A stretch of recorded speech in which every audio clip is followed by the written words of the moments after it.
Good afternoon. How are you, students? And how's the weather in Calcutta? I hope all of you are enjoying the luxury of studying at your place, because you see, when I see students here in Delhi coming far flung from the different corners of India and then struggling, sometimes they are struggling for food, sometimes for proper accommodation. I think you guys are lucky that you are studying at the luxury of your home, right? Okay. You see, yesterday we discussed about globalization, and today uh, we'll move to another important aspect, as it is shown at coming here, that is urbanization. Okay. In our two classes, we have discussed about globalization, how globalization is impacting our Indian society, what are the changes that globalization is bringing in Indian society. Okay. Now I am moving to another important topic, that is urbanization. Now I want to ask you a question. Why urbanization is mentioned in your syllabus? Let us start the thing from here. Why it is mentioned in your syllabus? Quickly. Why? What do you think? Why UPSC wants to give this topic for you to study? And UPSC often making question urbanization is an important topic actually. Let us understand from the statistics. If you look at the total world urbanization population, just a moment. Yeah. If you see the world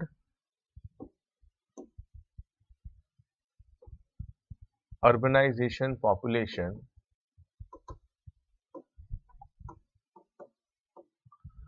total world urbanization population, if you see, it comes out to be, if you make India and China together, India plus China, it is the largest in the world. It is the largest in the world, right? And if you see in India, approximately 30% of our population is living in urban areas. 30% of our population is living in urban areas as per the 2011 census. As per the 2011 census, right? Now you see, when your 30% population is urbanized, living in urban centers, right? Therefore, it becomes important for you to know the concept that how this idea of urbanization evolved. Is it a new phenomena, or we Indians were aware of urbanization since long time? How this concept evolved, right? And lot of other related issues,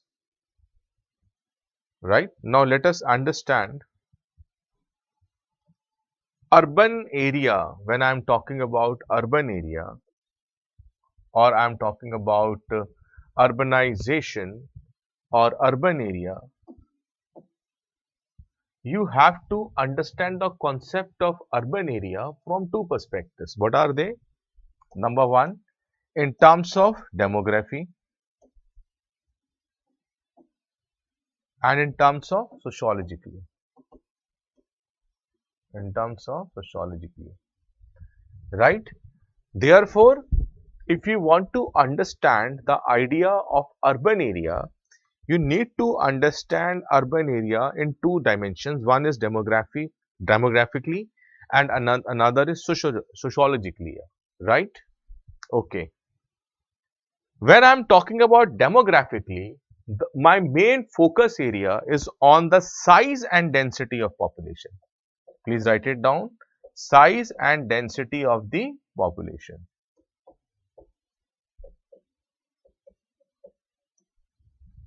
When I am talking about the idea of urban area from the perspective of demographically, then I need to focus on two important factors, that is size of the population and the density of the population.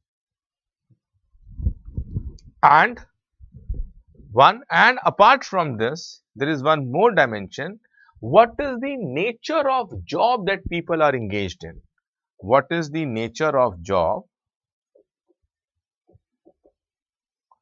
people are engaged? What is the nature of job that people are engaged in urban areas? Therefore, demographically speaking, I need to focus on three factors. The two important factors are size of the population, second is density of the population, and third is the nature of job that people are involved in. Where is the majority of that particular area, urban area, are involved in which economic activity, right? Okay, okay, okay. It is not okay. Just a moment. Okay, fine. So let us just a moment. This slide is okay. Is it okay, Aditya?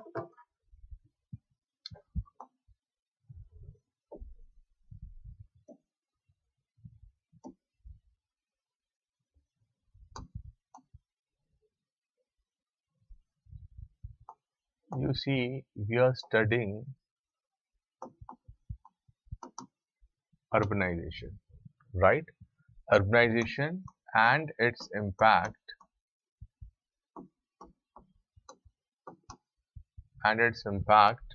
on Indian society,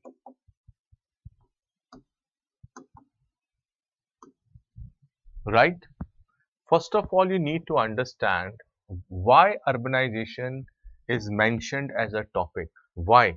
Why suddenly urbanization has become important for us? It means my students want to learn in a classroom method. I thought that I should change my pedagogy because I don't get, responses from me. I keep asking, reply, reply. That is the reason I thought that let us use in PPTs. But I'm feeling very happy that my students, all of you who are listening to me and watching me, this is the best thing. I really also enjoyed this when I'm teaching.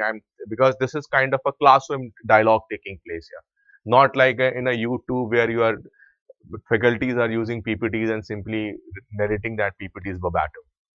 Now come to the topic. Why urbanization is mentioned in your topic? Because first of all, you need to understand, if you see the world urbanized population, world urbanized population, if you compare India plus China, it is the largest in the world.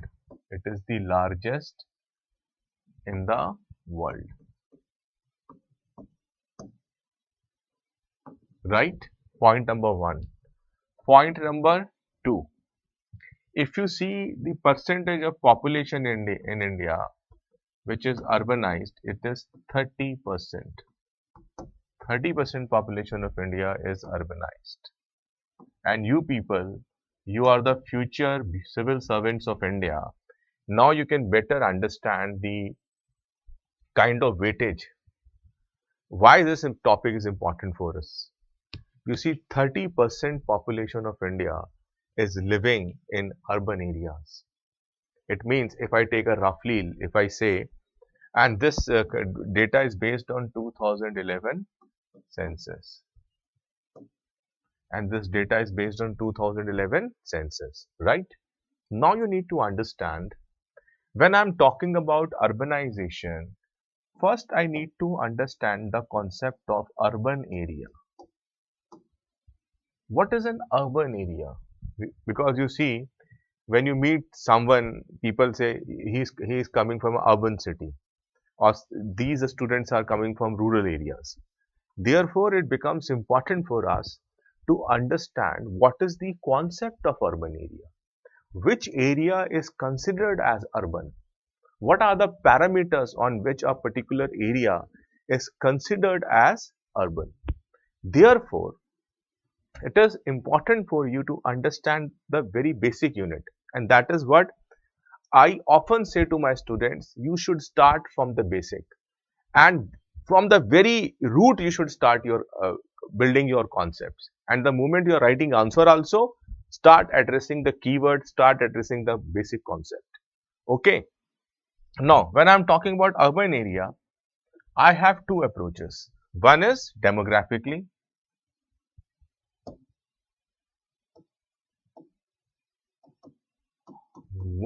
and another is sociologically.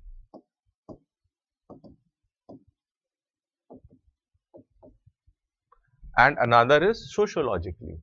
If I say demographically, the factors responsible, that is size of the population and the density of the population. Size and density of population. What is density of population? Density of population means number of people living in a per square kilometer area, right? If I ask you the question, which state is having the highest density, answer will be, tell me quickly, in India, which state has highest density? Tell me quickly. This is your GK question. Highest density of population in India. Tell me quickly. Anyone?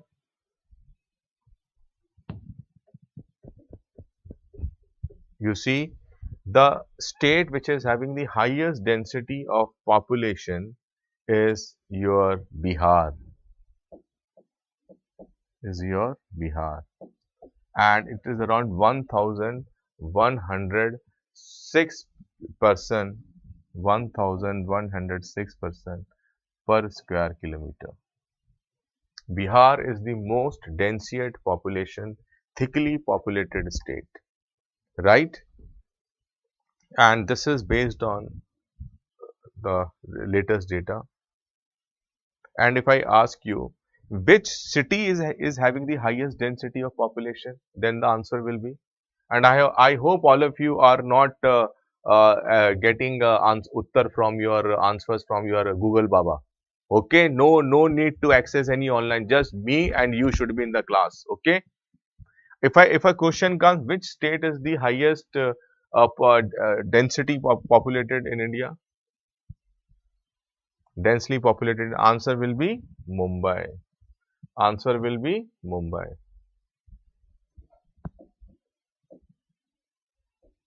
Amchi, Mumbai. Right? Amchi, Mumbai. And what is the, how many people? It is around 76 something people are living, okay, done. Therefore, these are the questions which can come in your state service examinations or your other competitive examinations, where they are asking, arrange the city from highest to lowest in terms of density population, which city in India is having highest density of population, which state. So therefore, you should know all these things, yeah, right? Okay. Now let us move to our basic concept. Now, demographically speaking, I need to focus on number one, size of the population, density of the population. And the next point is the nature of job.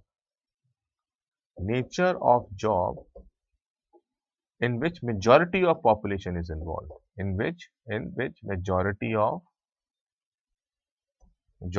population employed. Therefore, these two, factor 1, factor 2, are the focus areas when I am deciding, when I am discussing any area from the perspective of urban area. If demographically I am talking, I need to talk about size of population, density of population, and the nature of job where the majority population is employed. Majority population is employed in primary economic activity, secondary economic activity, or tertiary economic activity. That will define and give me the idea what this area is all about. Is that particular area is an urban area, rural area, or it is a semi-urban area, and so on. Right? Is this clear to all of you? Is this clear to all of you? Tell me quickly. Now, if I am talking about sociologically, the first factor is that whether there is an interdependence among the people. Interdependence.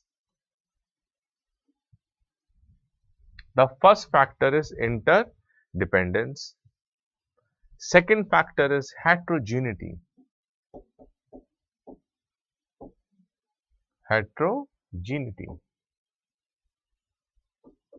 Third, impersonal.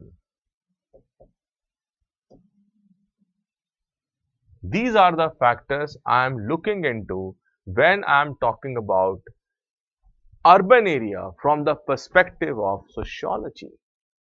You see, the entire approach becomes different. Demographically, the understanding of urban area is different, and sociologically, the understanding of urban area is different. If I am saying interdependence, what do you mean by interdependence? What do you understand by interdependence, impersonal, heterogeneity? Tell me quickly. Okay. How many of you are staying in Kolkata? How many of you? Please tell me quickly. How many of you are staying in Kolkata? Let me give you the example of Kolkata. Kolkata is a big city. The first, I would say it is the first modern city in India, if I am not wrong, right? The first capital of the British Empire. It is the city which has witnessed the renaissance of Indian society. The new line of thought has emerged in Kolkata.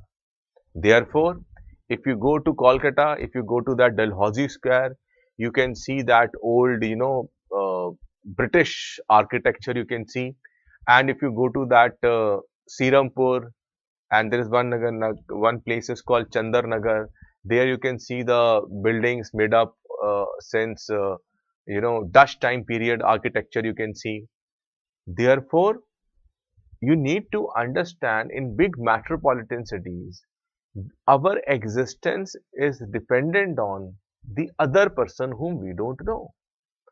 For example, if you are living in Kolkata and you need to attend a class of Indian society at 2 o'clock, and the mode of transport is by tram or by bus or by any public transport, you move out from your house and you wait for the bus.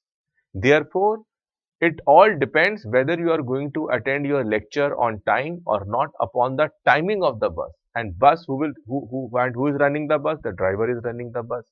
Who is regulating the time period of the driver of the buses? The bus depot manager. Who is giving instructions to bus depot manager? The officer of some other higher authority. Therefore, we all are dependent upon each other on our existence. If any of the link misses, our life will become chaos. If we will be in a different and difficult position. For example, Kolkata itself is not growing any vegetables. The vegetables are coming from the nearby areas. Your fish, your favorite food fish is coming from far flung from the coastal West Bengal. So there is a complete process of transportation, logistics, warehousing, all these things are involved. If any of the functions stops there, then the supply of your vegetables, your fish, food will get hampered. Therefore, the most important element of an urban area is that it creates interdependence among each other. It creates interdependence among each other. Now, the second is heterogeneity. Heterogeneity implies where people from different caste, community, religion, race are living together. There is a coexistence of people of different genres in that particular area. That particular area we can call it a urban area. For example, when I came to Calcutta, I saw in Calcutta there is a very big presence of Marwadis. I saw Chinese people are living in Calcutta since very long time. I even saw that people from This Chinese people I saw there, I saw Marwadis are there, I saw Bengalis are there, and lot of people from different parts of country are coming and visiting the Ganga Sagar, which is one of the holiest pilgrimages for Hindu people. And then Kali Ghat, I saw people coming from all over India to visit that temple.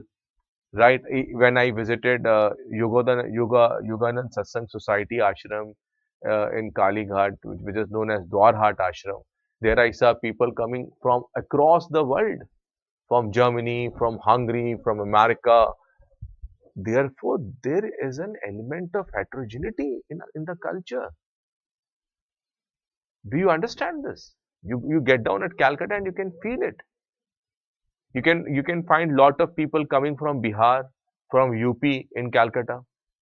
Therefore, the kind of different people living there in the city, that gives the heterogeneity concept to that city. And the city is not heterogeneous, it means it is not an urban city.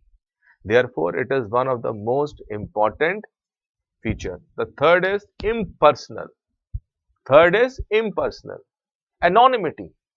Our existence depend on other people, but we don't know who they are.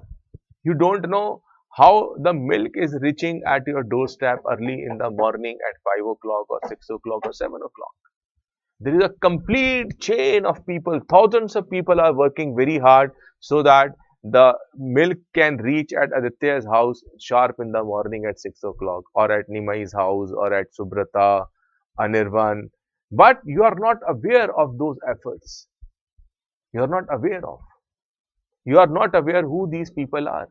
For example, yesterday India did a remarkable thing in the world, in the history of world.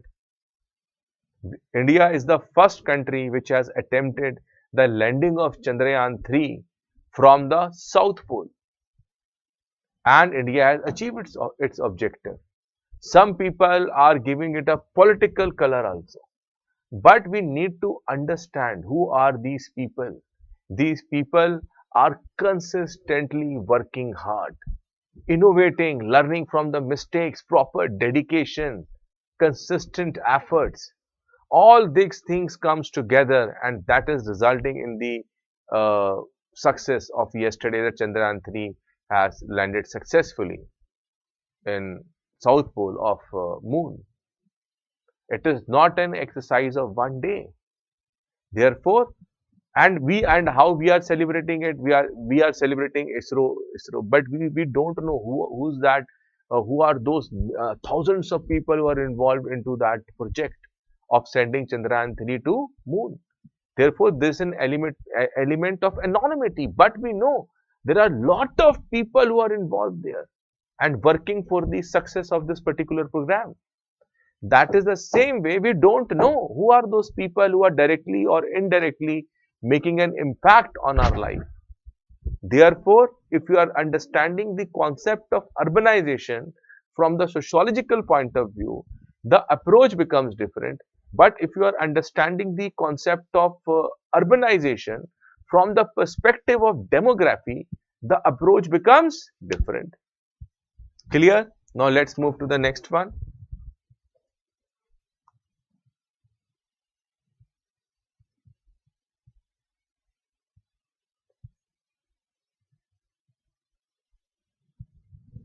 You see, now let us understand the concept of urbanization from Indian perspective. Can I move on? Let us understand the concept of urbanization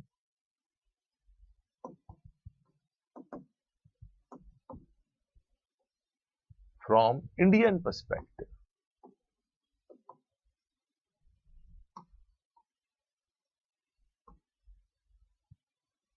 From Indian perspective.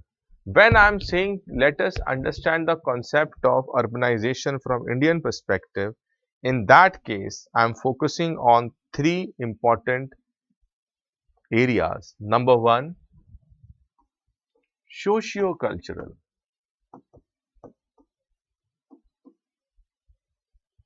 Socio-cultural factors. Number one is socio-cultural factors, or you can write it down phenomena also. Socio-cultural factor or social phenomena, whatever you like. I always give you, objectivity, right?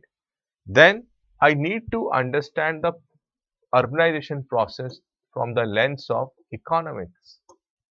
This is economic process. Then I need to understand the urbanization from the perspective of geographic process, through geographic process, right? When I'm talking about socio-cultural phenomena, there you remember in our first class we discussed we in our first class we discussed syllabus. Apart from this, we also discussed some important terms. Now I'm using that term here. Therefore, if I'm considering it from the socio-cultural perspective, urbanization is a melting pot. Urbanization represents melting pot of cultures.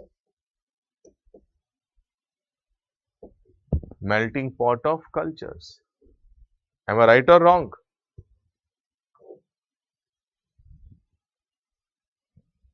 Why it is a melting pot of cultures? Because diverse people from different ethnic, race, language, etc. are living together.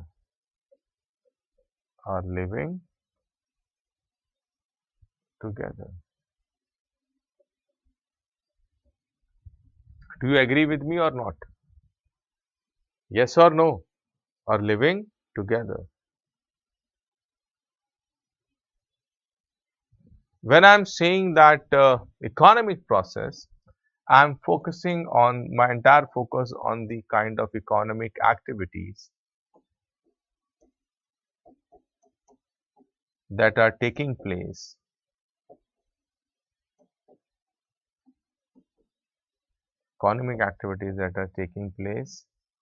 in that area.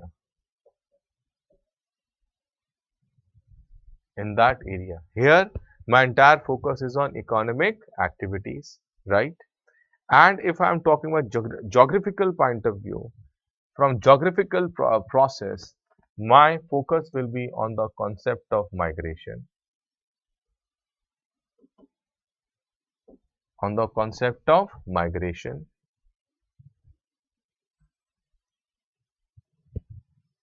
Migration. Movement, that is movement of people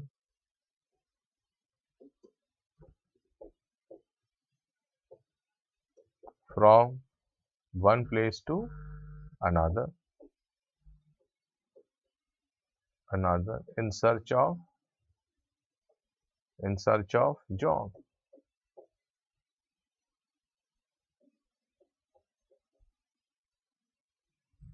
in search of jobs, right? Therefore, if you are understanding and if you are developing the perspective of urbanization from Indian perspective, you need to focus three factors: cultural, economic and geographical. When I'm talking about cultural factor implies that urbanization or urban area is nothing but a melting pot of culture. Why it is a melting pot of culture? Because people from diverse backgrounds, different ethnicity, culture, race, religion, language, they all are living together. Therefore, making it a melting pot of culture. When I'm talking about economic process, my entire focus is on economic activities. What kind of economic activities are involved in Kolkata? Is it a primary activities? What is the difference between Kolkata and Gurgaon? Today, Gurugram is driven by tertiary economic activities. It has become an IT hub of India. Therefore, the kind of activities, economic activities that are there in Gurgaon or Gurugram will not be there in Calcutta or in Bihar or in other part of city, in other part of India, because Our economic activities plays a very important role what kind of that particular area will emerge as. Therefore, Noida, Gurugram, Bangalore has emerged as an IT sector cities of India, as an IT cities of India. We are not calling Kolkata the IT city of India. We are calling Bangalore the IT city of India. And why we are calling it the IT city of India? Because we know that the majority of the population living in Bangalore are employed in IT companies. Clear? Now, when I'm talking about urbanization in terms of geographical process, my focus area, my subject matter of study is migration. Migration implies how people are moving from one place to another in search of job opportunities. As you have seen, as all of you are from West Bengal and Kolkata, why suddenly Kolkata has become the hub of Marwadis? During British time period and before British time period, lot of people of Rajasthan, especially that belt of Jhunjhunu, Churu, Chudava, these people have migrated to Kolkata in search of better job opportunities, in search of better livelihood. Because Calcutta became the capital of British.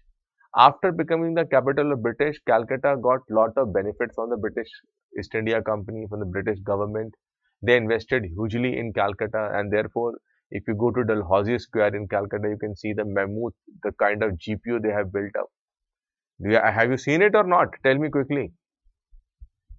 Right? They have developed very good presidency colleges, presidency college, one of the finest colleges in India. They have this, the Britishers built it. Therefore, and what was there in Rajasthan, especially in this particular belt of Jhunjhunu, Chudu, Chudava, Surajgarh, Kasni, all these areas, there was nothing. Totally backward area. The entire people are dependent, their existence, their livelihood is dependent only on one factor, that is agriculture. And you know, agriculture is high risky, is a very high risk factor in India because our agriculture is driven by monsoon, and monsoon is very moody. Sometimes it is good, sometimes it is bad, sometimes it is overexcited, and sometimes it is not available. Secondly, our agriculture is modernized. It's not modernized. It's not mechanized. Therefore, what are the options left?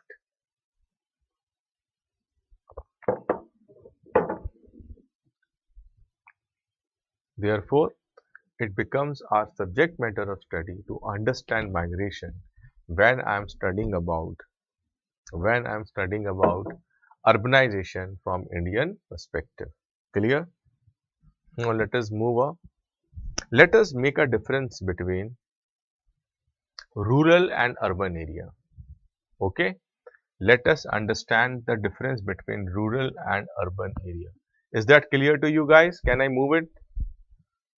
Can I move on? Tell me quickly, or any doubt, so you can ask me.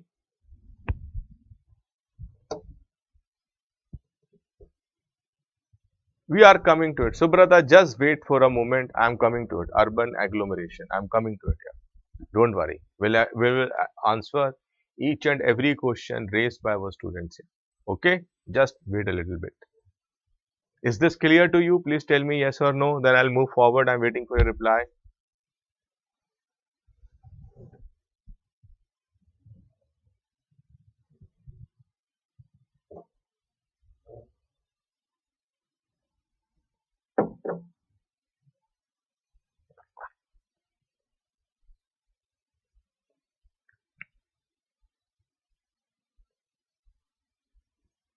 Okay. Now let us move to another concept. What is the difference between rural area and urban area?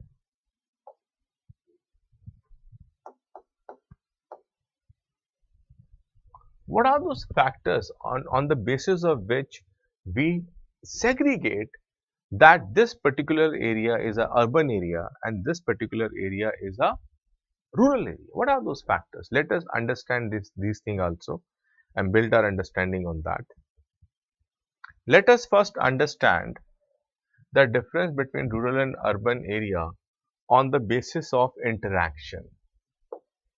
Let us first is interaction. The first factor is interaction. What kind of interaction is there in rural area or urban area? Tell me quickly. What kind of interaction? In urban area, in rural area, how people are talking and interacting in an informal manner. अरे भाई सुब्रता के करने लग रहा है कित गया था. This is the way people talk in Haryana. Okay. Subrata, what are you doing? अरे सुब्रता, मम्मी कहाँ है, पापा कहाँ रहे थे, तेरे पापा मिले थे यार, वो ये कह रहे थे. Informal talks. But when you are living in urban area, you are driven by formal and contract talks. How formal talks? For example, if you are living in a group housing society, gated community, or in apartment, you enter into a lift. Some other person also enters. Hello, Subrata sir, how are you? I'm good, good. All well? Yeah, all well. This is the way people are interacting. Formal interaction. If you are in a village and you go to village of Anirban, अरे यार अनिर्बान मैं तेरे गांव आया हूँ यार, I have come to your village, I am looking forward for some accommodation. What Anirban, अरे Subrata you are my friend, what is the need to look for accommodation somewhere? Please come and stay in my house. I have a big house. I will give you 2 rooms. Please stay with your family. Informal. But if you are in the urban city, and no one can give you house like this, they will make a proper contract.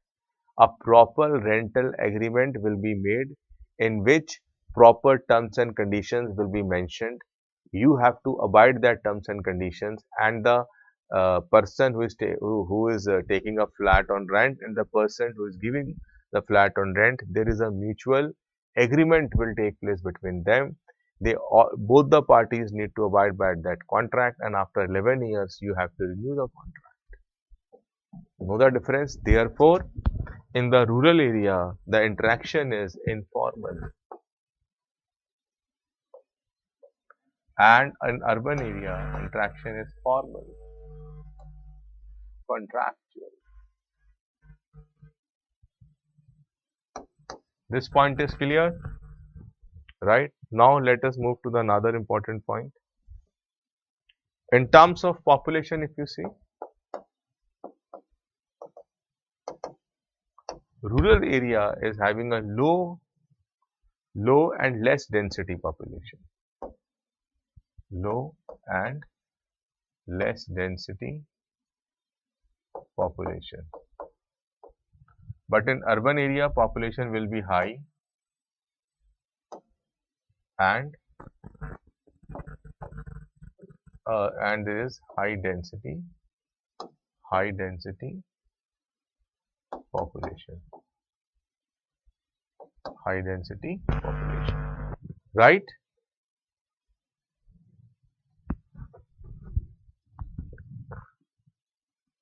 Done. If I consider in terms of culture, rural area is having a homogenization culture. Homogeneous culture. And if I am seeing the kind of culture prevailing in urban area, it is heterogeneous.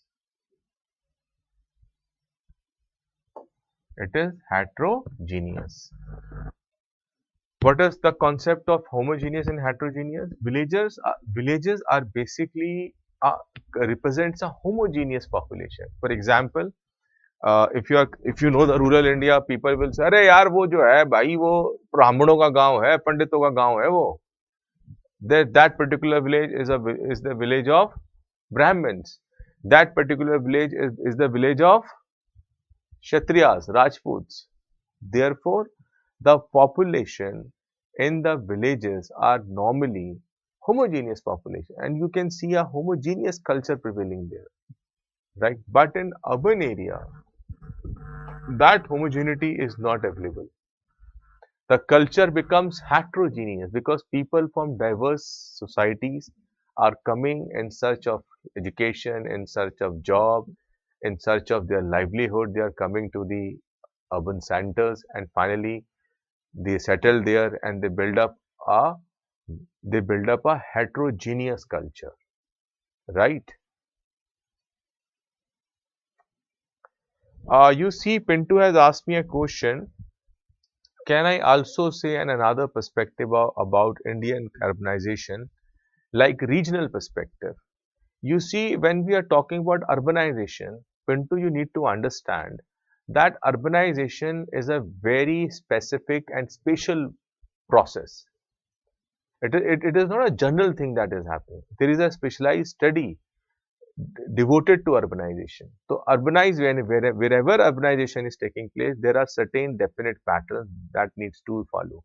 And when you meet those parameters, only then we can say that that particular area has urbanized or not urbanized. And this understanding is kind of a uniform understanding across the globe. Therefore, uh, when you are analyzing the concept of urbanization, you need to analyze it from the kind of economic activities, kind of population density, kind of culture, as I've already discussed with you. These are the factors on which the area's urbanization is decided. Therefore, regional perspective will not make much difference in that area. Because if I say that the way Chennai has urbanized and the way Calcutta has urbanized or Delhi has urbanized, the deciding factors will remain the same. There will not be any change. If you go to Chennai, same answer you will get for the explanation for Chennai, for Calcutta and for Delhi. Done. As Suman is saying, activity and job participation. Of course, that is what is the absolutely right, Suman.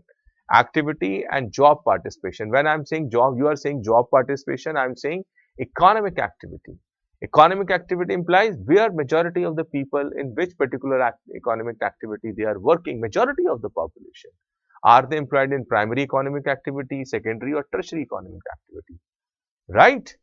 Now, Pinto, I think this point is clear to you. You will not have any doubt after this. Please reply me. I'm waiting for your reply. Let us move to another factor.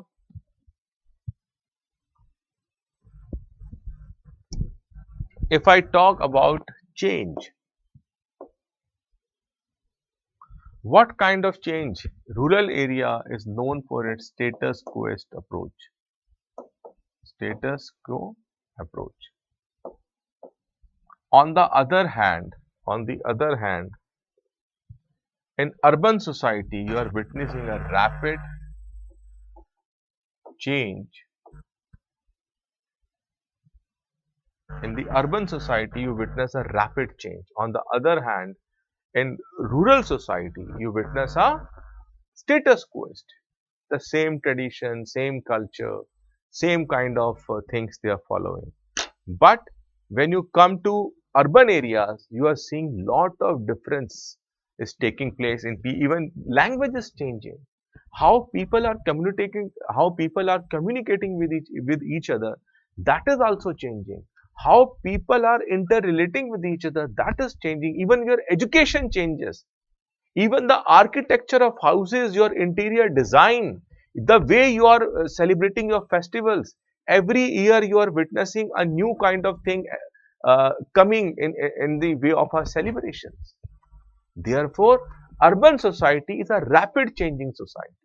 On the other hand, rural society is a status quoist who are fighting to keep their traditions intact. For example, if you go to villages, because in India still 65%, you can say 65%, more than 65% population still resides in rural India.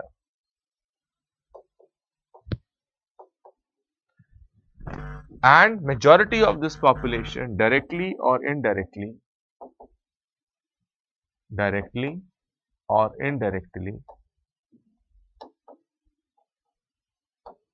involved in agriculture or allied sector. When I am saying allied sector of agriculture, it implies animal husbandry,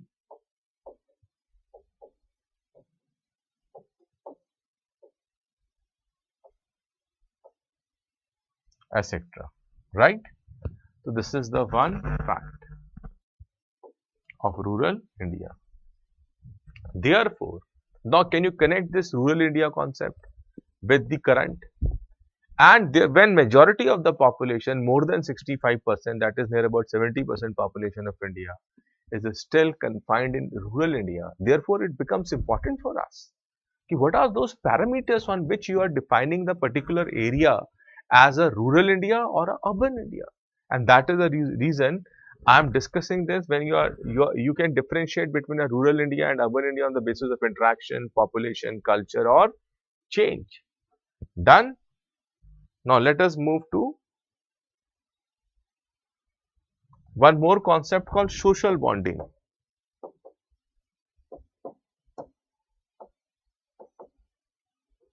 What kind of social bonding is there in rural area? It is basically defined by your personal ties. It is a caste-based relationship, caste-based, right? And emphasis largely on your tradition, emphasis largely on your traditions. On the other hand,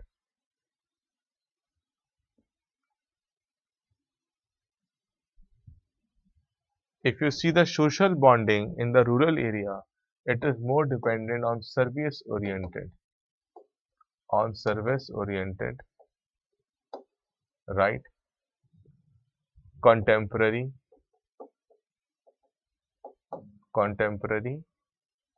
trends, etc. Your social bonding in urban areas are not driven by your caste affiliations. They are not driven by your religion affiliations. They are not driven by your personal choices. They are driven by your service choices. What services another person is providing to you. If you know that the general store shop near your apartment, from where your entire monthly grocery is coming, you want to be good with them, right? And if that general store is adding any new substances, any articles to their shop, he will inform you through SMS, through WhatsApp, or by sending you one pamphlet, or even they can send you some invitations. Sir, we are adding one more floor to our shop, so please come. Therefore, your relationships are driven by service. They have become service oriented, right? Even uh, therefore, they are much more formal kind of a relationship, right? Contemporary trends are driven by contemporary currents. Okay. Therefore, these are the parameters 1, 2, 3, 4, 5, on the basis of which you can differentiate between a rural area and urban area, right? Done. Please note down and tell me when you will give me a green signal, only then I will move forward. Now, this concept is clear to you. Any doubt here? Please tell me. After that, we will move to another one.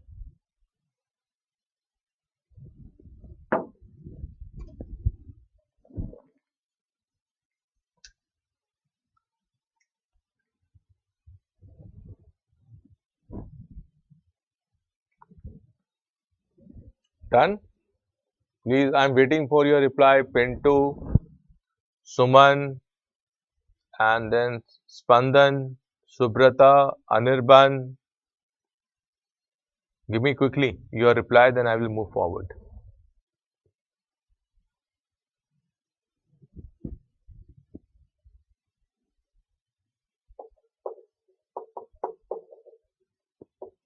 Done?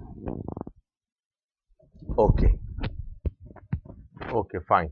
I am getting a green signal from my friends, from my students, sorry. Thank you very much. Now let us understand and develop our understanding about a concept that we are discussing. Urban area. What is an urban area?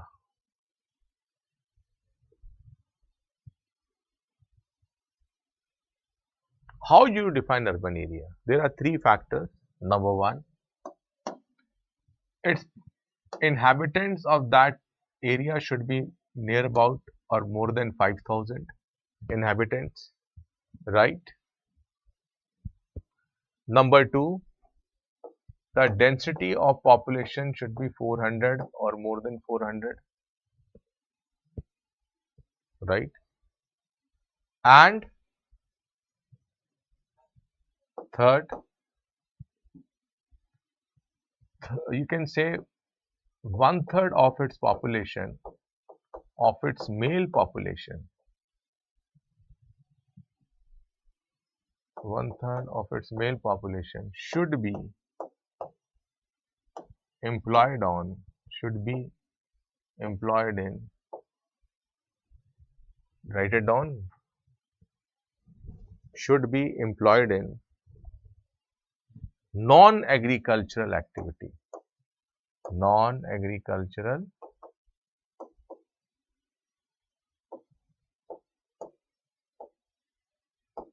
non-agricultural activity.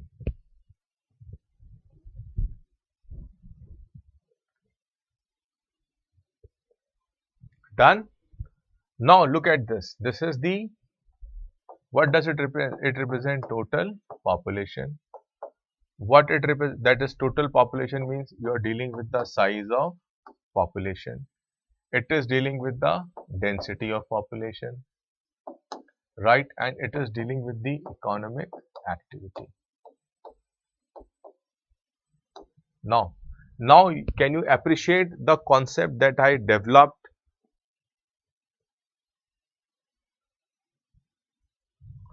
I'll come to a topic later on. Vishwajit is asking me a question. Why urban people seem immoral, most of the old age homes?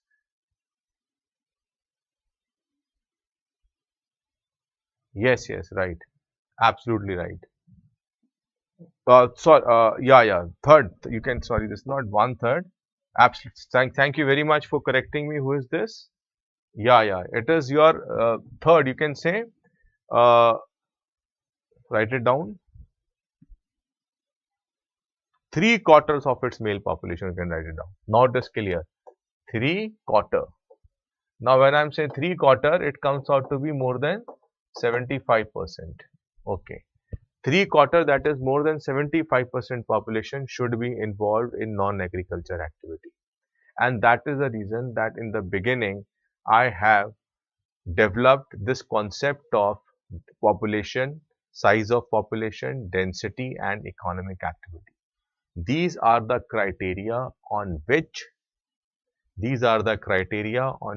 the particular urban area, whether an area is urban or a rural, is being decided. Clear? Now let us move on to the next one.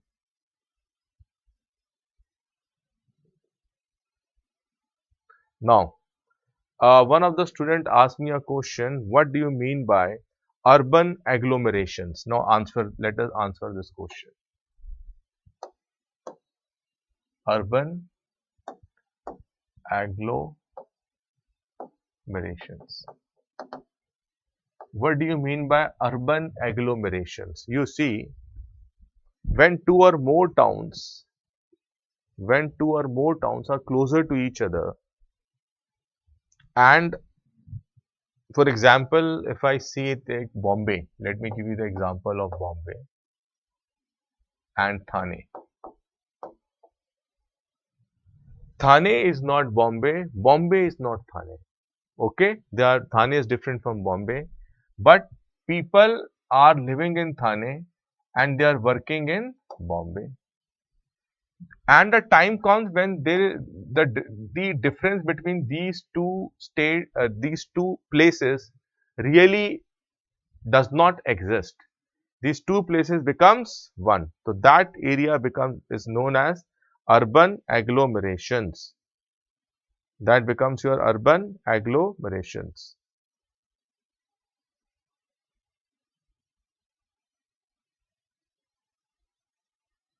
Or you can call it as urban agglomerate.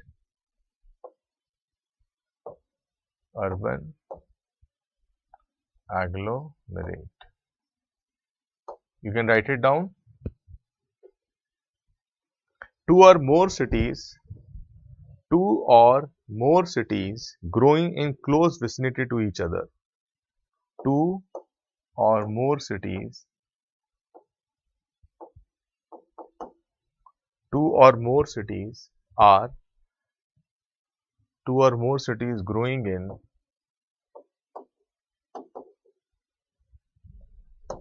close vicinity,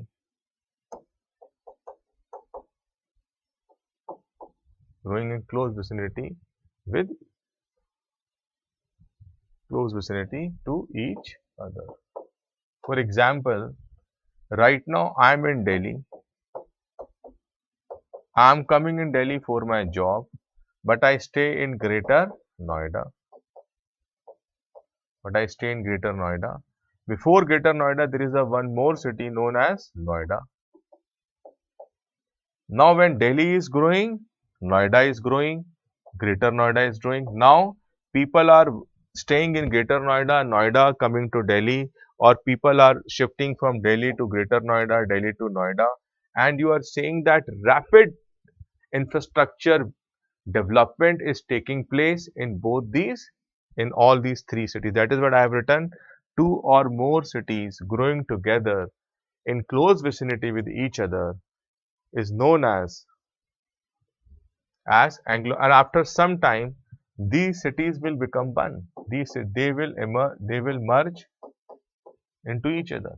After some time they will merge into each other. Today, when you talk to someone, where do you stay? People say, I stay in Bhinder. And you think that Bhinder is a part of Bombay if you are an outsider. If you ask somebody, where do you stay? They say, I stay in Vashi. Vashi is different from Bombay. In the due process of time, these different cities will be considered as a one city, right? Yeah, we are coming to it. Right? Is this point clear? Now this point is clear or not?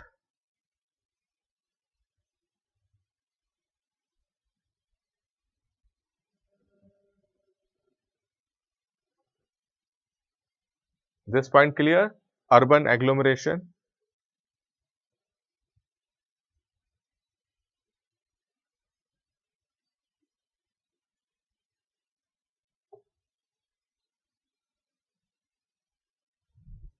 You see, like if I give you an example of Mumbai and Navi Mumbai. Mumbai and Navi Mumbai, they are called twin cities. Hubli and Dharwad, they are called twin cities, right? If I give the example of your nearby state, Cuttack and Bhubaneswar, they are considered as twin city, right? They are considered as twin city. Write it down, the meaning of twin city. Twin city implies they are the cities which are lying closer to each other. This is called as twin city, right? So that is the idea of twin city. But in urban agglomerate, the dependence on one city depends on other city. That is very important. Because you see, Noida and Greater Noida, the development of Greater Noida depends on the development of Noida. If Noida is not developed, Greater Noida cannot be developed, right? Therefore, they are called urban agglomerates, and twin cities are different.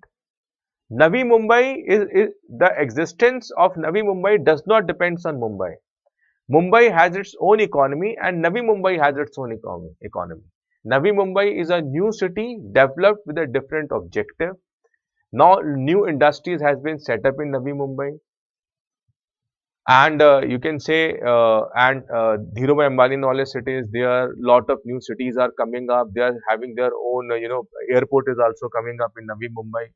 Same if I give you the example of Cuttack and Bhubaneswar.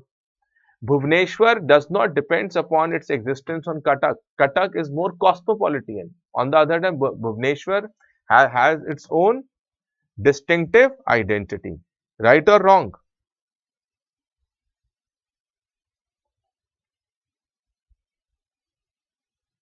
Clear? Clear this concept? Any more question that you want to ask me? I'm coming to it. I'm coming to it. But I'm really glad that you have started asking question on that. Yeah. Suman, now this point is clear to you, or you want me to discuss more on that?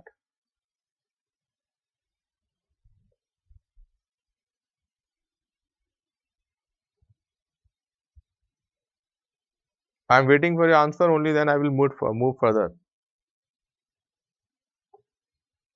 I'm looking forward.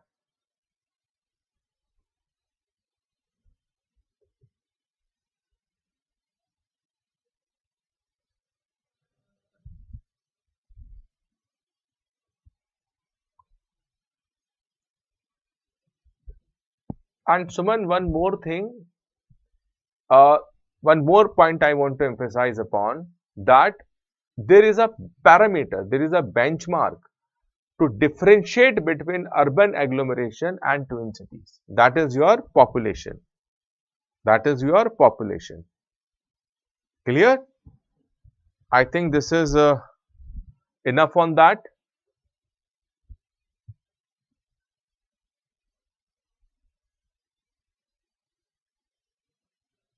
Clear? I'm not getting a reply from Suman actually. She has asked a very good question. Now let us move to, I don't know where she is. She is not replying. Now let us move to another important point. Now this point is clear, urban agglomeration. Or if you want, you can write it down also, two or more towns. Two or more towns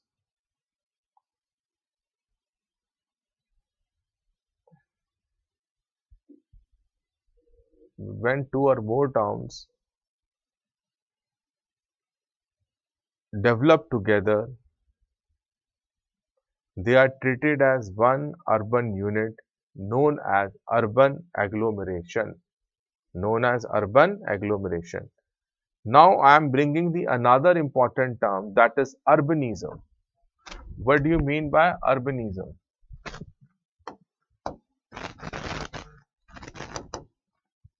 Urbanism. Write it down. Okay. Urbanism is basically a pattern of culture and social interactions. Urbanism is basically a pattern of culture and social interactions resulting from the concentration of large population into a relatively small area. That is the idea of urbanism. Right? Let me explain you. What is an urbanism? Urbanism implies it is a pattern of culture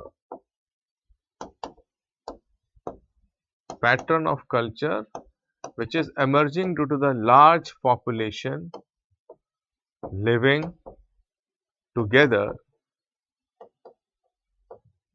in a small area. For example, if I ask you, there is every urban area has its own slang, and this slang is beautifully used by our Bollywood directors also. For example, if you see the Bombay language, Baba Pantar Baba ko samalna jara yaar. So this is their own language, right? Own dialect. In urban, for example, if you go to Bombay, what you are seeing in their day-to-day language, you are seeing a mixture of Gujarati words also, Marwadi words also, Konkani language also. All things mixed together.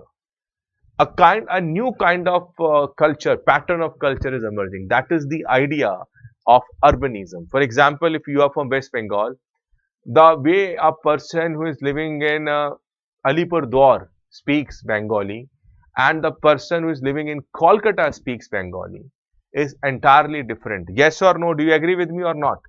There is a own language, distinctive words used to come, because when large people live together in a small area, the interaction becomes much more, intense actually, and that is reflected in your culture. So that is the idea of your urbanism. Okay. Now coming to the next one, that is your suburbanization. The next is suburbanization.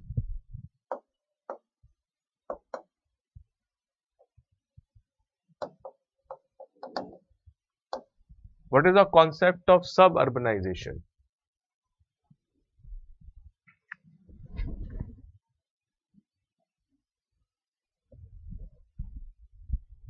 बताओ.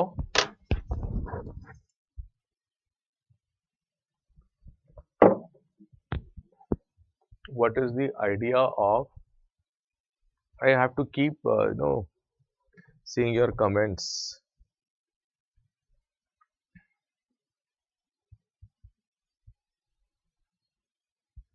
I will come to you. Chinta mat karo.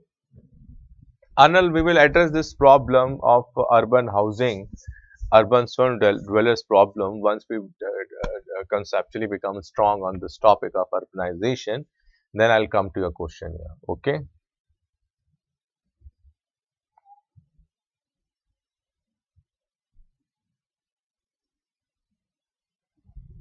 Spandan has asked a question.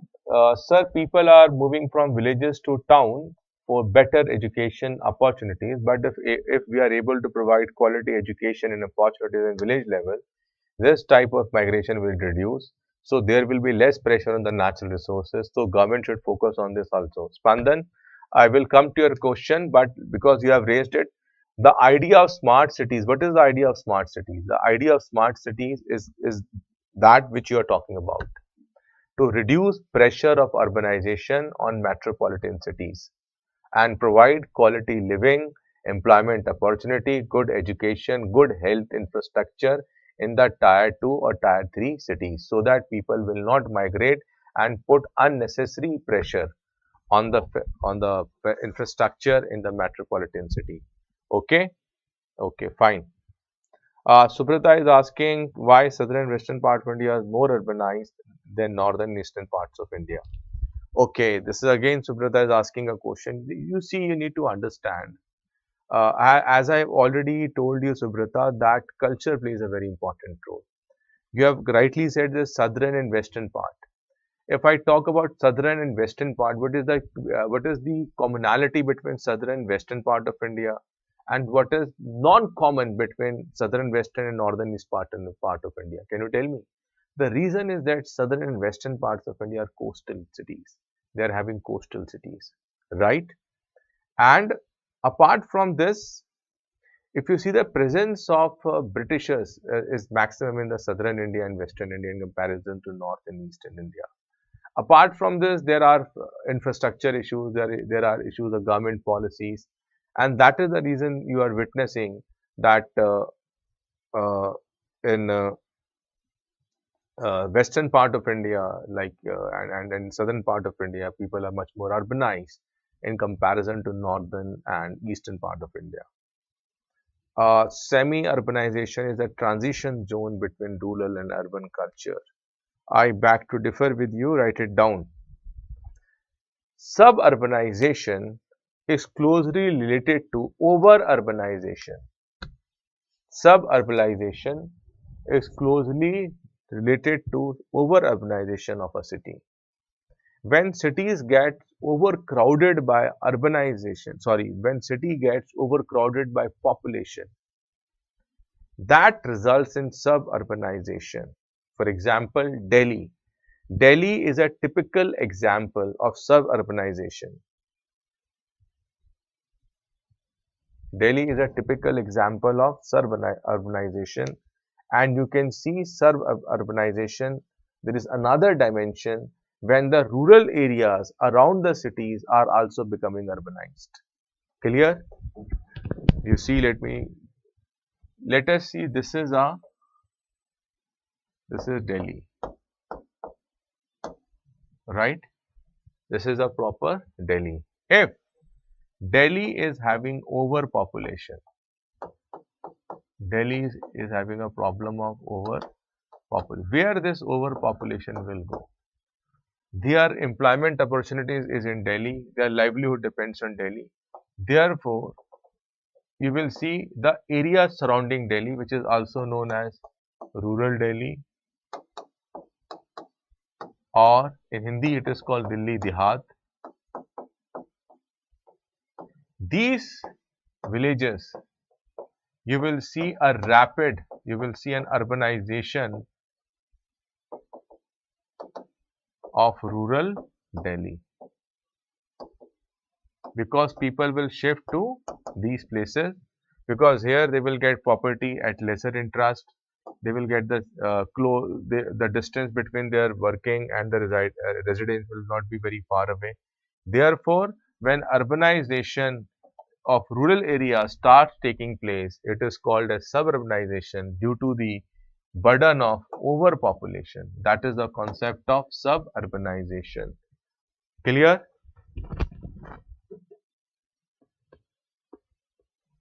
We will discuss, we will take out everything. Chinta mat karo. I think who asked this question? Anirvan, now this concept is clear?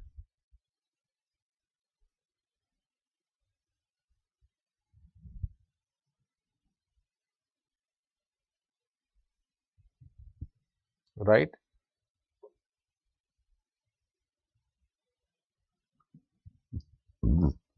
Now the question should come to your mind, sir, how urbanization happens here? How urbanization happens? How urbanization happens? You see, urbanization, right? If you want, you can write it down also. Urbanization results due to the concentration of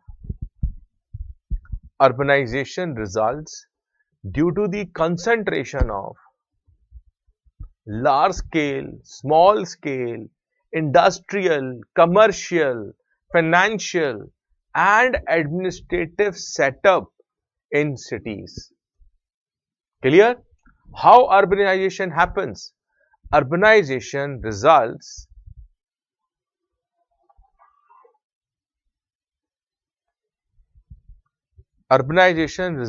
due to concentration of large scale, small scale industries, commercial, financial and administrative setups in the cities.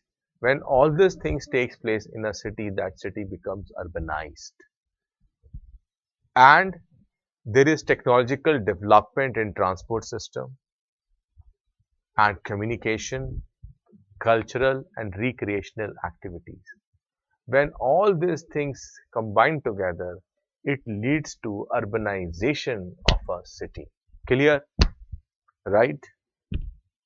Now, let us develop the understanding of history of urbanization in India, because one of the student has asked me a question about, let me see who asked this question to me. His name is not mentioned here, but his mobile number is written.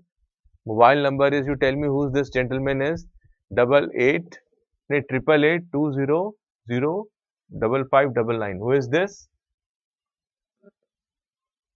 Subrata. Is it Subrata, I guess, right? Subrata has asked this question, that Indus Valley civilization was also an urban civilization and today we are witnessing urbanization. What is the difference between ancient urbanization and today's urbanization?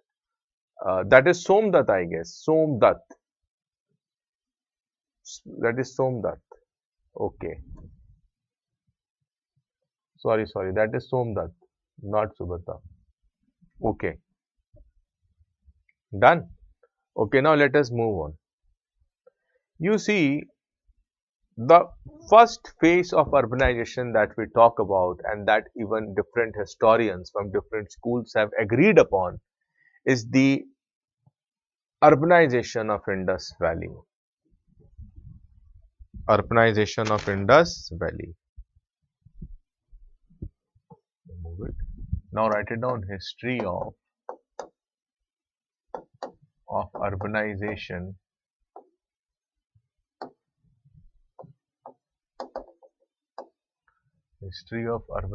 in India.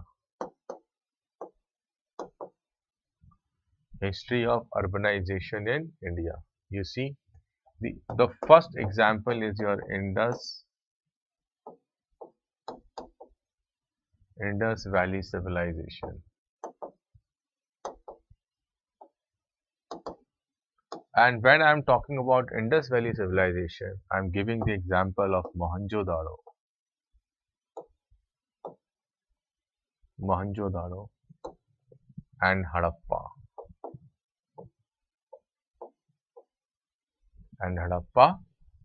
Right? Mohenjo-daro and Harappa, right?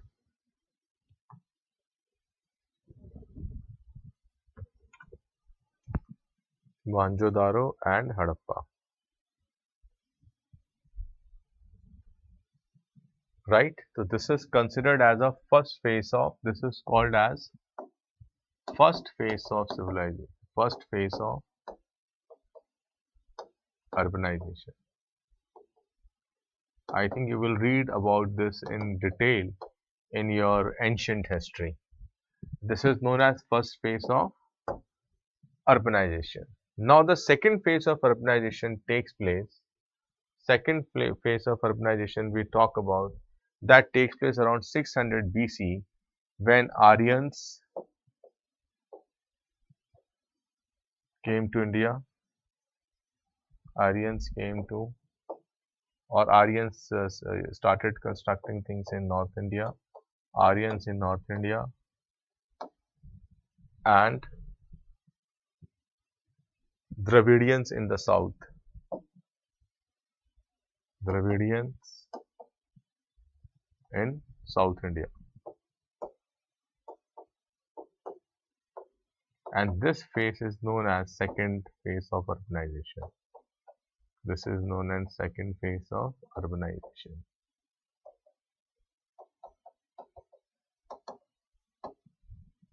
This is known as second phase of urbanization.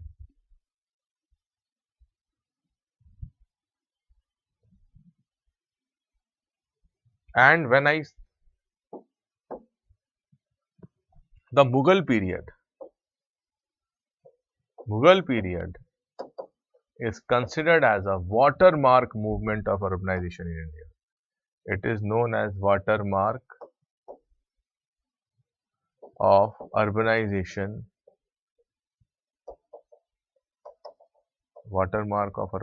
in India. That is your Mughal period. That is your Mughal period. Why I am saying that? Why it is called a watermark? Because lot of new cities, buildings, architecture, roads are built during this Mughal period. Therefore, Mughal period is considered as a watermark of urbanization in India.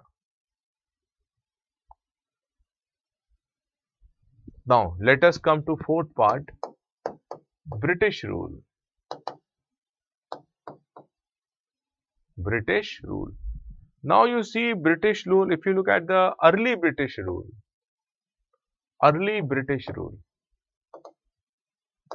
you see a decline in urbanization. You see a decline in urbanization in the early phase of British rule. In the early phase of British rule, you see a decline in urbanization. Why that? Because Britishers were not taking, lack of interest, you can say, lack of interest.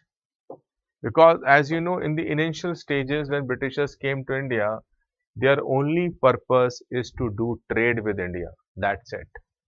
Apart from this, they are not involved in anything. Therefore, in the early British period, if you say, it is basically a time of decline of Indian urbanization, because Britishers never took any interest in the early stages about developing the cities or building any kind of remarkable structures, right? But if you see the later half of the British rule, fifth point is later half of British rule.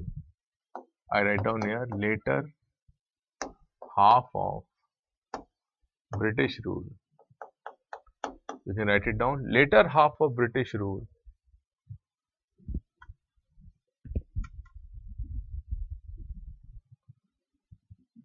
Later half of British rule witness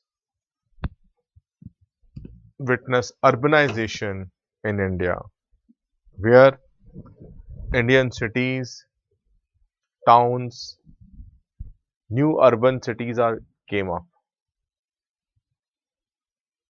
Now, is this clear to you, or you want? Let me explain one by one. The first period was Indus Valley civilization. Second, when Dravidians came in Dravidians in South India, Aryans in North India. Second phase. Third is Mughal period, which we call it a watermark of nation in India. And then you have British rule. British rule is divided into two parts. Early British part is basically famous for decline in urbanization, because they were not having any interest in developing cities or making any infrastructure. They were primarily interested only in trade. But if you see the later half of British rule in India, they did extensive work for urbanization. So this is the phase of urbanization in India. I think this is clear. If you are done, I will move to another part. Is it okay? Can I move to another point? Give me yes or no.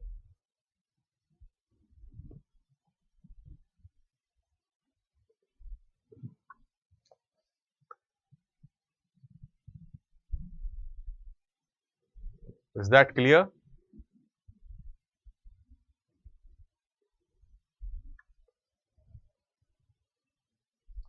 I'm waiting for your reply, guys. Is it okay? All of you have noted it. All you have noted this from your the history of urbanization in India. Please give me. I'm waiting for reply. Yes or no. Only then I will move to the another topic.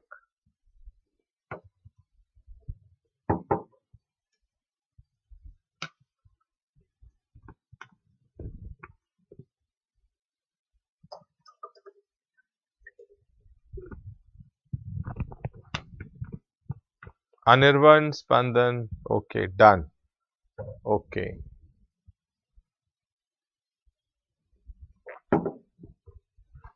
Now, let us discuss another important thing, that is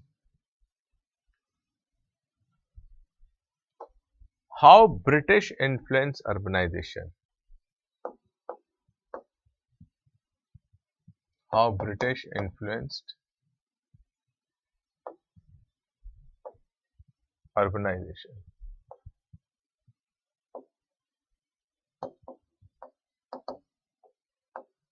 How British influenced urbanization. You tell me, guys, how British influenced urbanization. What is your opinion on that?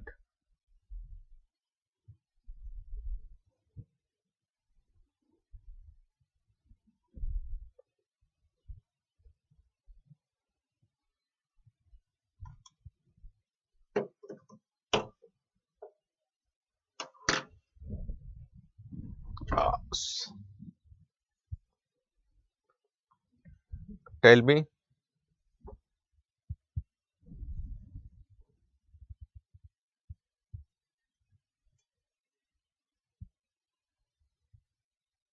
I'm waiting for your reply.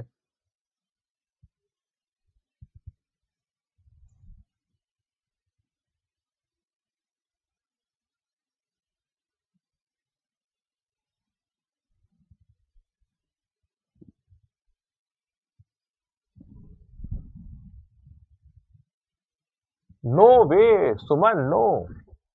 Suman is asking a question that British rule time urbanization can called necropolis also. Arey, no way, necropolis is a very bad term in my opinion, because you see necropolis. What is the meaning of necropolis? Necropolis implies a kind of a large city which belongs to some ancient times. And if you see the verbatim meaning of necropolis, it implies some kind of a graveyard, cemetery. Therefore, if you say that British rule time urbanization is a necropolis, it becomes a very harsh statement on the part of British actually. Right? Suman, do you agree with me or not? If you not, please give me a reply. Yes, exactly. Now, Subrata is hitting the very good point. Point number one. Now, we will start our answer how British influenced the Indian urbanization from the point that is raised by Subrata. Subrata, absolutely right. Let us build this, let us elaborate that you have mentioned, created new city. Number one, creation of three metropolitan cities. Creation of three metropolitan cities by Britishers in India. Number one, Calcutta, Bombay and Madras. Number one is creation of three metropolitan port cities in India, that is Calcutta, Madras and Bombay. Apart from this, Britishers are also responsible. You forget, Britishers are also responsible for creating hill stations, plantation settlements. Where you want to go, my dear students? What is your dream? Your dream is to go to Lapsana, Lal Bahadur Shastri National Academy of Administration. Where it is located? Mussoorie. And who built Mussoorie? This Britishers built Mussoorie, Dalhousie, and in Pakistan there is one Murree. All these hill stations are the creations of Britishers. And second, third, plantations. For example, if you go to in Bengal, there is a place called Alipurdwar where you are having tea plantations. Remember, you are Darjeeling. And if you go to in Kerala, you can see massive coffee plantations, cardamom plantations, tea plantations. All these are the creations of Britishers, right? Apart from this, in urban areas, the concept of civil lines. Do you have civil lines in Calcutta? Tell me. In Delhi, I am having a civil lines. In Delhi, we have civil lines. Do you have civil lines in Calcutta also? The idea of civil lines and cantonments, the separation of city between civil lines and cantonment is the brainchild of Britishers. Is the brainchild of Britishers. Clear?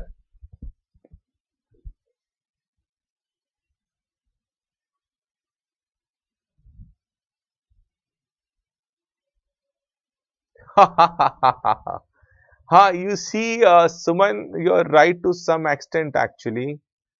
And then let us first complete this, then we will discuss. Then we will do an open discussion on that here. Okay. Apart from this, Britishers are responsible for constructing railway, modern industry, and new industrial townships came up such as Jamshedpur, right? And Britishers are also responsible for bringing improvement in urban amenities and urban administration.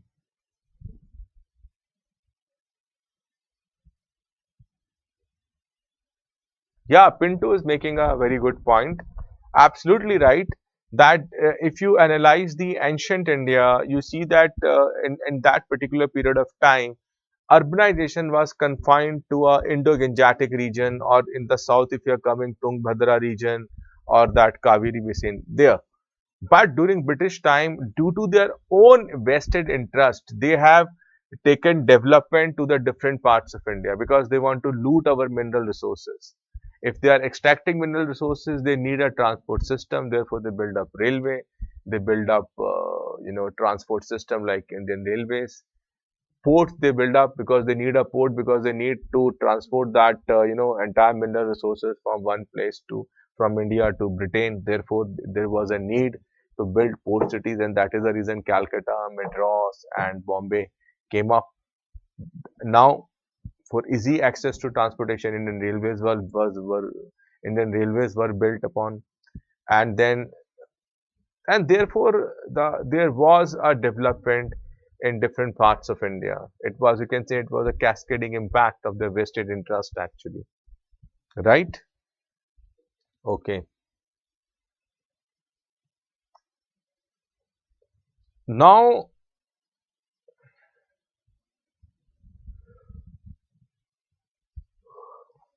and you can also add one thing, that the British in British period, Indian cities became the focal point of westernization. Indian cities in British period, Indian cities became the focal point of westernization, right? This is our story of westernization. So now let us understand. Suman has asked a question, sir, why British influence on the, just a moment, why British influence on urbanization in India can't be called a necropolis. This is the question raised by Suman. British influenced urbanization in India.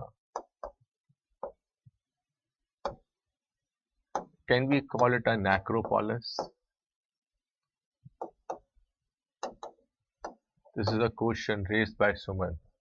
First of all, you need to understand what is the meaning of necropolis.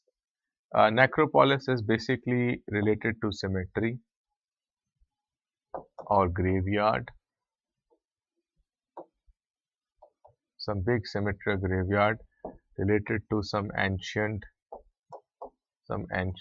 city. That is the verbatim meaning of necropolis. ठीक है. Now Suman is saying, sir, on one side you are saying that Britishers are responsible for building new cities such as Kolkata, Madras, Bombay. Britishers invented railways. Britishers they developed our port cities, right? They are responsible for the division of city between civil lines and cantonments,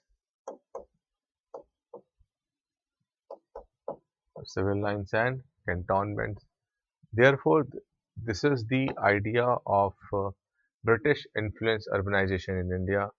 And the British, during British period,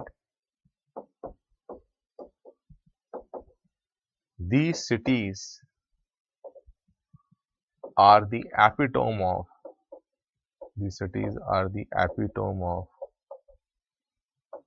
westernization,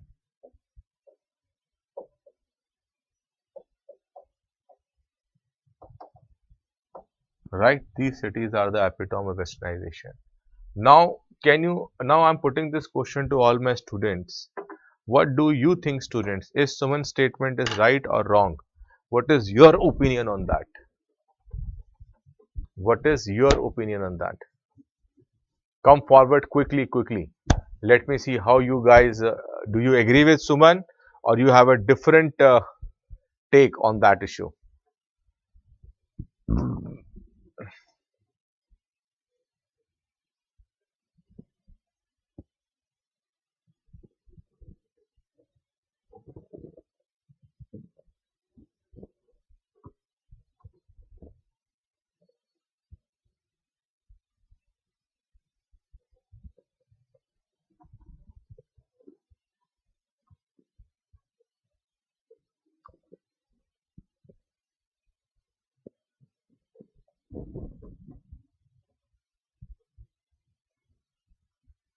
I'm waiting for a reply, then we'll move forward.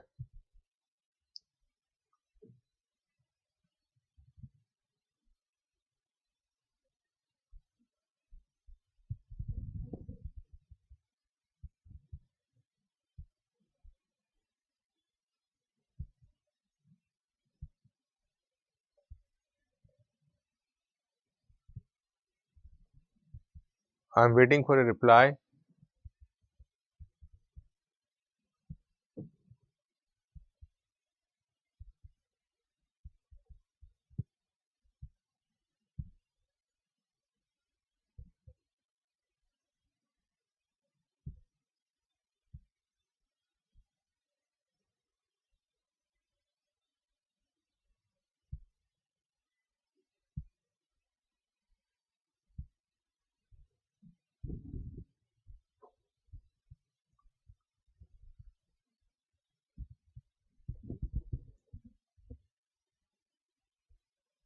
Tell me quickly. I'm waiting for your reply, guys.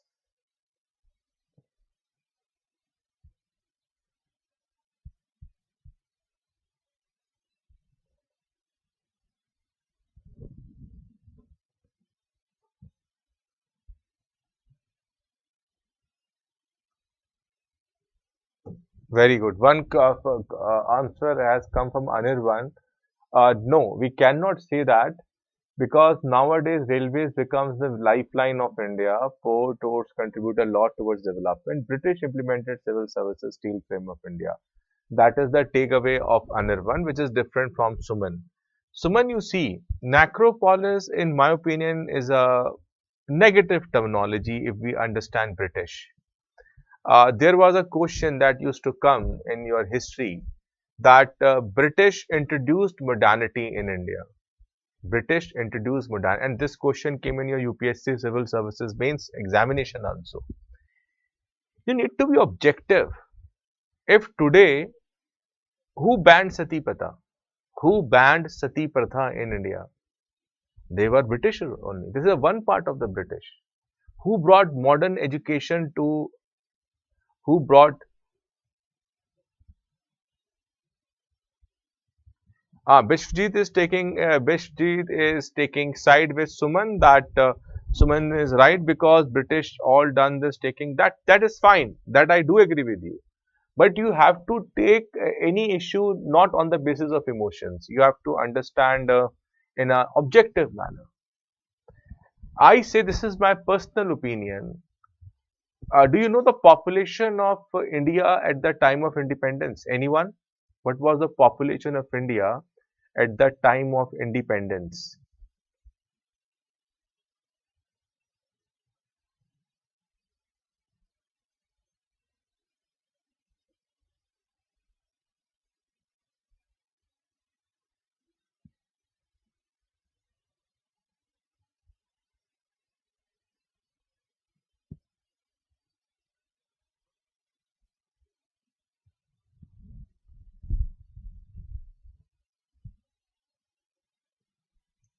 What I say, you need to understand the issue in an objective manner. I ask you a question: what was the population of India at the time of independence? Anyone? What was the population of India at the time of independence? You will surprised to know at the time of independence, the population of India, absolutely right, is near about 35 crores. 35 crore population. And you see, India is a vast subcontinent. Bangladesh was a part of India. Pakistan was a part of India. Myanmar was a part of India a long time back. In your modern history, you must have read about Anglo-India wars took place with Afghanistan. Right? Such a huge continent. And a tiny country, very small country, which is not even, if I see in terms of size, its size is not even equivalent to Maharashtra. That country, which is situated thousands of miles away from India, they came to India. They came inside our house. They beated us, black and blue, and they ruled over us. Not for 10 years, 20 years, 50 years, but approximately 200 years. And today I say, I'm a victim. Oh, they beaten me. I don't want to buy this. There are weaknesses in our own social system. There are weaknesses in our own social fabric. There is a weakness in our nationality. That is the reason Britishers took advantage of our weaknesses. They kept fighting us. They created the situation of divide and rule among us, and still we are fighting on the same issues. Today, somebody was sharing one, a kind of a joke on WhatsApp about caste. Still, we people are fighting on the same issues: caste, creed, race, religion. You see what is happening in Haryana, what is happening in other parts of India. Society is getting polarized on the name of religion. What is happening in your Calcutta, West Bengal itself? People are fighting. Who will say Jai Shri Ram? Who will say now there is a fight between Kali Mata and Jai Shri Ram? What are we doing? And then we are blaming that people are coming here and ruling us because there are inherent weakness in our system. And they what they have done, they utilized those exploited those weaknesses for their own advantage, and they ruled India and they looted India like anything. And whatever they have looted from India, they invested in their country. Therefore, the Industrial Revolution of Britain was totally financed by exploitation of Indian resources. And what we were doing, there is a incident which I would like to share with you students, that when Mahatma Gandhi went to meet Viceroy in Delhi, at that time the last Viceroy was Mountbatten, Lord Mountbatten. In a jokingly manner, he said to Nehru, sorry, he said to Gandhi, Mr. Gandhi, do you know, if we conduct a referendum in your country, I can assure you that majority of the population will vote in favor of British rule. Your own people will betray you, and you are here fighting for the independence and the freedom for this country. That was the reply, that was the question, or you can say comment, passed by Mountbatten towards Gandhi. And Gandhi let down his life, supreme sacrifice for this country. A man who talks about non-violence, he was killed by our own same religion person. And today, after 77 years of it, just now we have celebrated 77 years of independence. And we have witnessed communal violence in a place which is just 50-60 kilometers away from Delhi.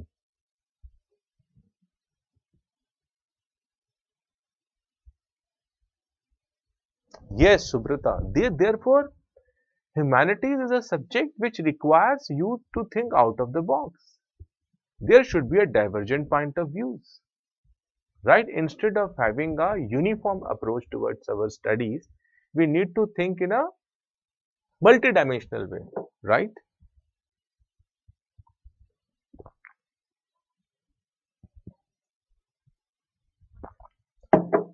So this topic is over. Now let us move to next one.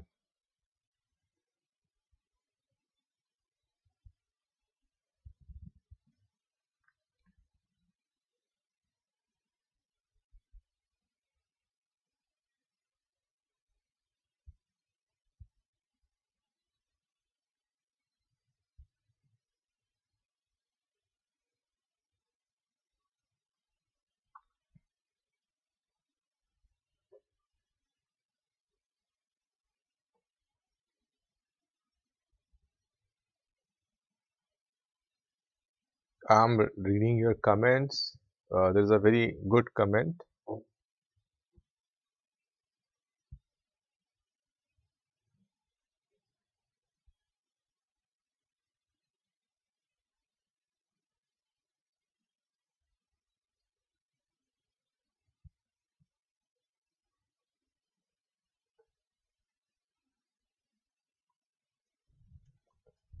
Done.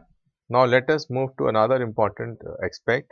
Now we are entering into the next one, that is your urbanization in post-independence period. Urbanization in post-independence period. Okay.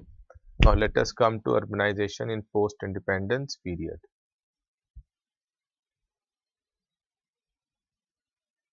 This is clear. Now let's move to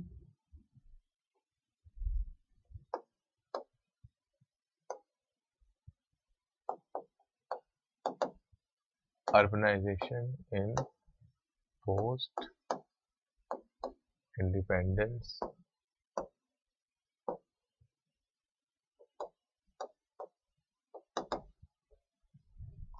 Now we are coming to the another phase, that is urbanization in post independence period. Urbanization in post independence period. This period see a rapid urbanization. This period India has seen a rapid urbanization,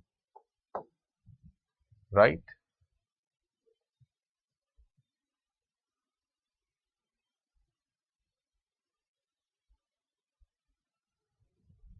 इसका reason क्या हुआ? Because number one, if you see the North India, North and your this eastern side of India, due to partition, the huge influx of refugees in urban cities, in urban areas of India, point number two. Do you agree with me? Because in north, you can say people move to Delhi, and if I say eastern side, when East Pakistan happened, people moved towards Kolkata. Am I right or wrong? So therefore, huge influx of refugees in urban areas of India.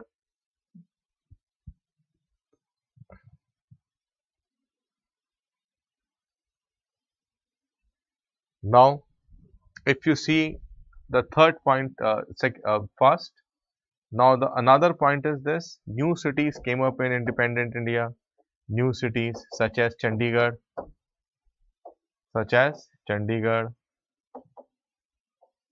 write it down. Chandigarh, Bhubaneswar, Gandhinagar.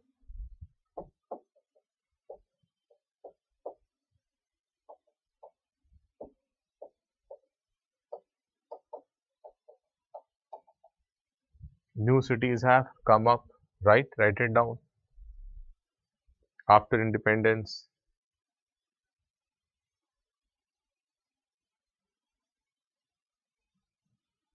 Right? Then construction of new industries. Construction of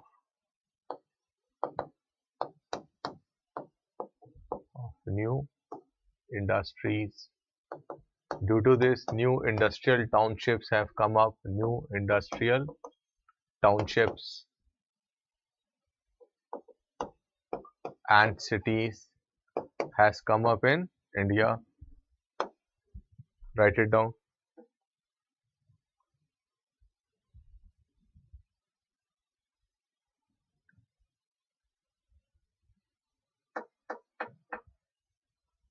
And we also witnessed that there was a rapid growth.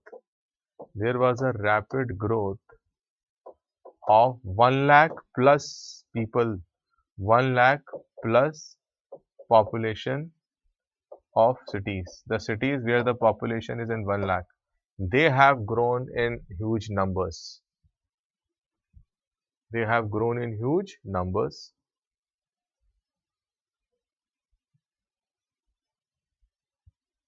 And apart from this, there was a massive growth of slums also happened. Massive growth of slums also happened. Massive growth of slums also happened.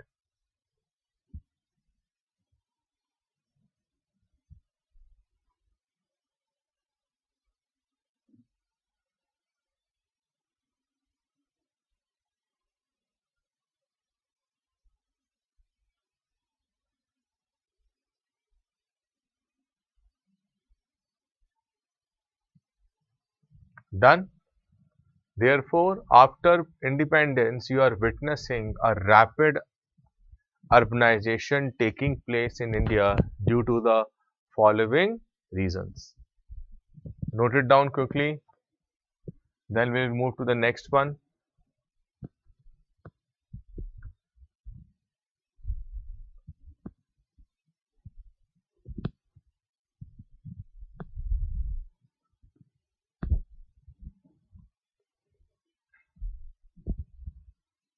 Clear?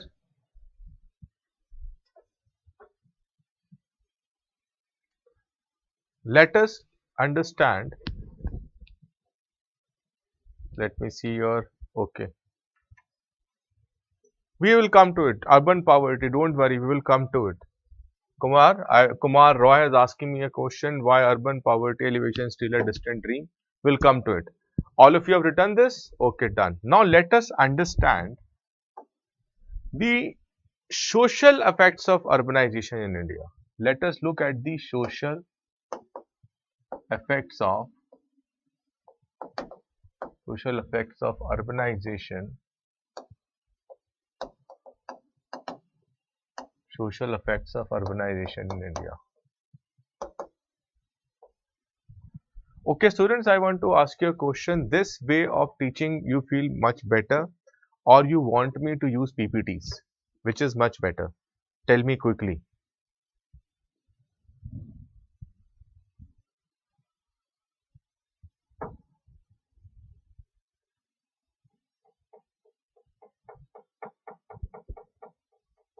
Okay, let us understand. Let us understand.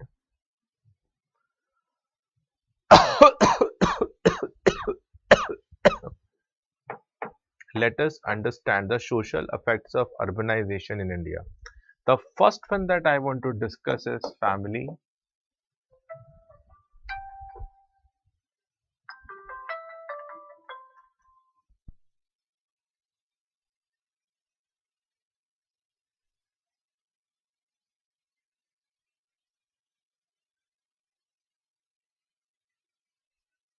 Is family and kinship. Number one, when you talk about family and kinship, the first is emergence of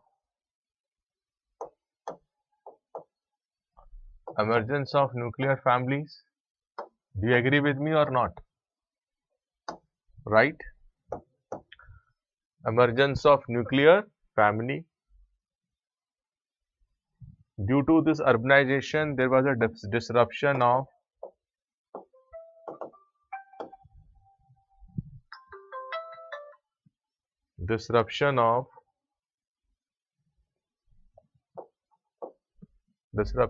community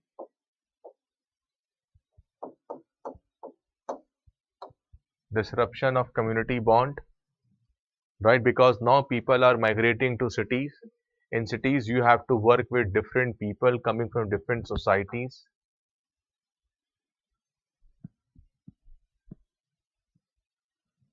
right? Okay. Disruption of community bond. Okay.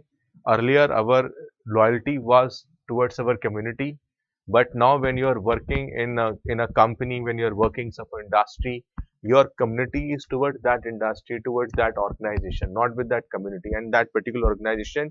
People from different sections of society are coming. Therefore, disruption of community bond, right? Third, now kinship relationships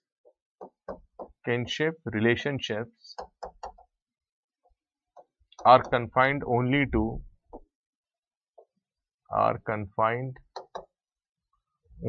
one or two generations, one or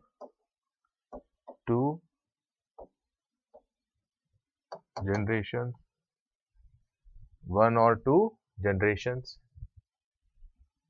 right? Apart from this, the husband dominated family was on the decline. Husband dominated, or you can say male dominated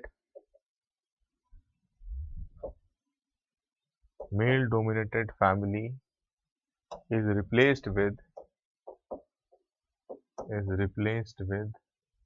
egalitarian family. Is replaced with egalitarian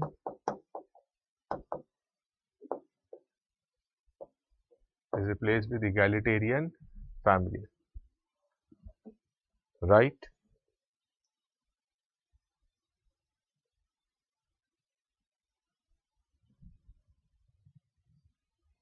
If I this is the changes that is taking place in the family and kinship area of, this is the social impact of urbanization in the domain of family and kinship area. Immediately quickly note it down. Then we'll move to next one.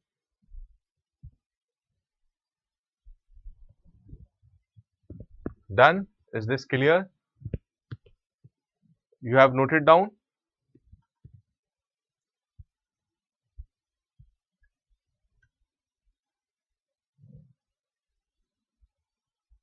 Guys, quickly tell me, then I'll move to the next one.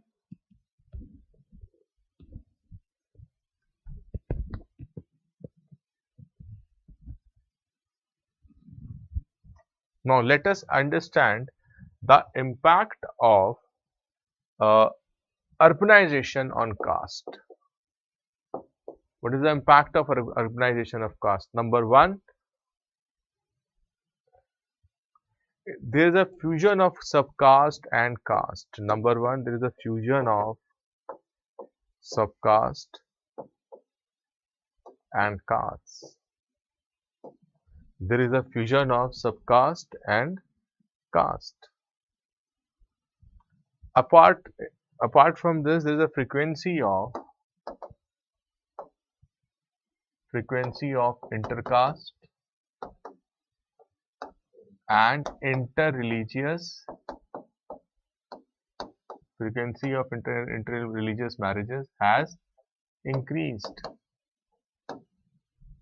The frequency of intercaste and interreligious marriages has increased. There is a fusion of subcaste and caste taking place.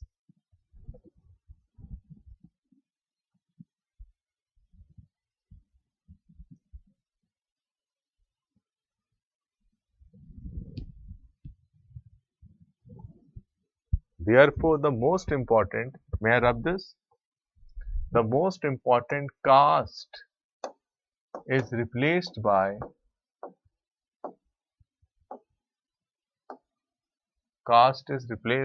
class. Most underline this. Caste is replaced by class. This is the biggest impact of urbanization on caste. Caste is replaced by class. There is a fusion of caste and subcastes. Fusion of caste and subcaste. There is an increase in the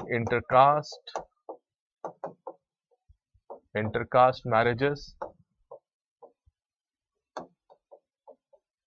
and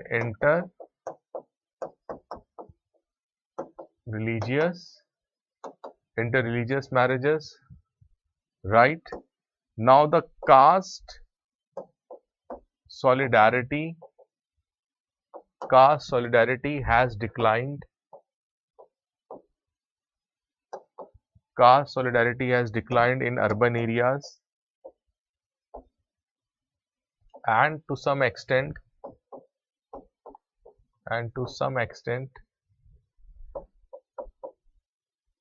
in rural areas also, because now people are more committed towards their job, people are more committed towards their organization. Therefore, the caste affiliations, caste solidarity has also decreased. Therefore, this is the impact of urbanization. This is the impact of urbanization on caste, on the caste structure in Indian society. Caste structure in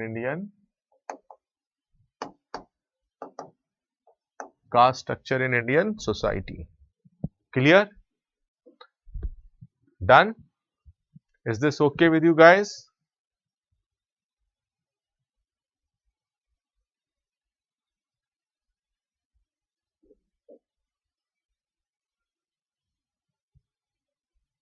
Clear? Please tell me quickly.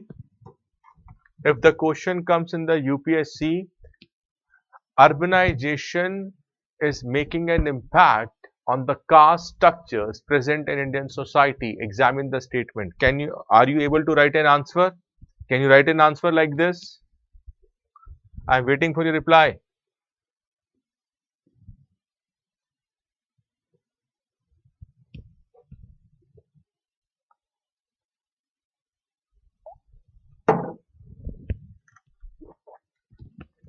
Done. So today we have discussed about urbanization and some facets of urbanization. Write it down quickly. Just note it down. Now in next class we will continue urbanization. Okay. Therefore, keep yourself healthy, motivated, and enjoy this process of learning, because every day there is an upgradation of your knowledge, upgradation in your mental status, and your personality is evolving. You are becoming a better human being every day because your learning is taking place. Okay, thank you very much for being with me. We'll meet tomorrow at the same time. Till then, keep yourself healthy, busy, and keep studying. Okay, bye.